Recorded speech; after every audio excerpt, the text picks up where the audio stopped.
¿Y qué pinta don Froilán en todo esto? Don Froilán como la realidad misma. La hacienda era de don Froilán y de mi tío. Tenía 2 casas. ¿Y por qué no matas a don Froilán? Mátale con tu honda cutu desde el frente del río como si fuera puma ladrón. Don Froilán es malo. Los que tienen hacienda son malos. Hacen llorar a los indios como tú. Se llevan las vaquitas de los otros o las matan de hambre en su corral. Cutu, don Froilán es peor que toro bravo.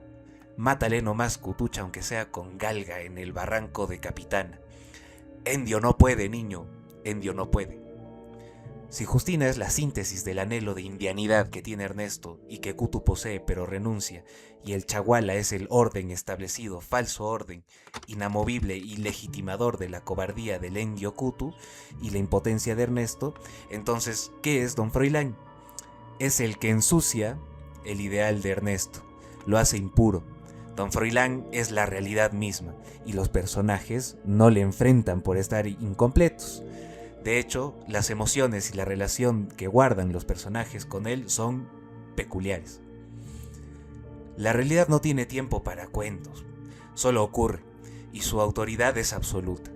La realidad no consulta, no pregunta ni pide permiso. La realidad aterra e incapacita al indio Cutu y a Ernesto la realidad le hace renegar. Déjate, niño, yo pues soy indio. No puedo con el patrón otra vez. Cuando seas abogado vas a fregar a don Froilán. Cutu, cuando sea grande voy a matar a don Froilán. Con 3 palabras y sin cabida respuesta, don Froilán desarma todo el circo que armaron los indios en el Huitrón. Acaba en una sola acción la rondita a la que Ernesto desea hacer parte para poseer a Justina, el paraíso intocable y su utopía. Don Froilán irrumpe. Al poco rato el pájaro voló y fue a posarse sobre los duraznales de la huerta. Los cholos iban a perseguirle, pero don Froilán apareció en la puerta del Huitrón. Largo, a dormir. Los indios de don Froilán se perdieron en la puerta del caserío de la hacienda y don Froilán entró al patio tras ellos. La realidad ensucia, es destructor de ídolos. Don Froilán ensucia los ideales de cristal. Para Ernesto, Justina era un ser de luz inalcanzable, pero el mundo real está marcado por el pecado, el abuso de poder y la miseria humana. Froilán mancha a Justina y al hacerlo le quita a Ernesto el biberón, lo desteta. Ernesto se da cuenta de que el mundo andino no es un paraíso puro, sino un lugar de carne, sangre y brutalidad. Don Froilán la ha abusado, niño Ernesto. Más adelante, Ernesto enuncia, y ahora don Froilán la había forzado.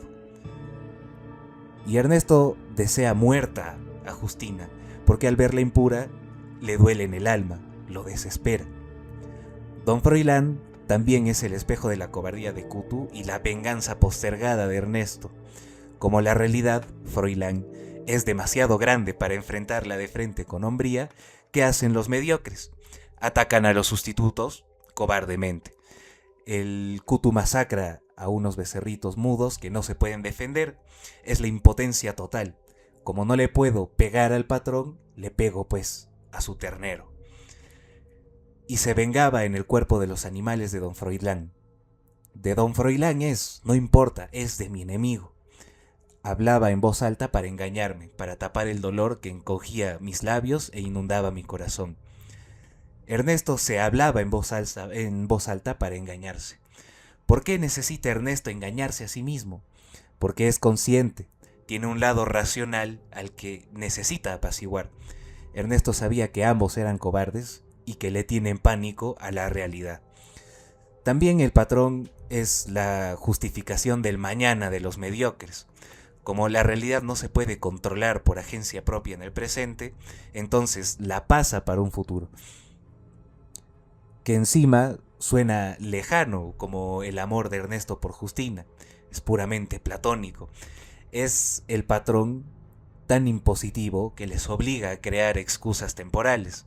Cuando sea grande, cuando seas abogado, es un consuelo y es la institucionalización de la inacción. Cutu, cuando sea grande voy a matar a don Froilán una vez más. Otra vez, cuando seas abogado, vas a fregar a don Froilán. Ernesto asume su lugar trágicamente en la realidad. Ernesto desprecia a Kutu porque huye. Pero, ¿qué hace él? Se queda junto a don Froilán. Es mestizo y es familia del patrón. Pertenece a la hacienda. Se queda anclado en la realidad, aceptando su lugar material en el mundo, mientras se condena a mirar su utopía andina, que es Justina, de lejitos, como una especie de espectador, ¿no? Me quedé junto a don Froilán, pero cerca de Justina, de mi Justinacha ingrata. Es su declaración definitiva y perpetua. Ernesto nos grita en silencio: soy niño y lo seré siempre. Se niega a madurar, renuncia a su libre albedrío. Ernesto, aunque se encuentra en la costa al final, jamás salió de la hacienda. La costa es la hacienda de don Froilán, la realidad, pero sin los bellos paisajes y la bella Justina. Es solo el Chaguala. ¿Qué es el Chaguala para nosotros? Si el Chaguala es el eje vertical que establece el falso orden, entonces Justina es el eje horizontal que establece la falsa comunión, entre los hombres que la orbitan. Si el Chaguala le da la seguridad de ser cobardes a los personajes, Justina les da la seguridad de estar incompletos. A Ernesto le da una especie de DNI falso que le hace sentir indio o le hace anhelar la indianidad, y a Kutu le da una especie de ticket para recibir los halagos de la comunidad. El Chaguala es la cárcel mental, es el terror que te paraliza. Justina es la celda acolchada, es la utopía estética que te adormece, y don Froilán es el carcelero, que es la realidad que te cobra piso.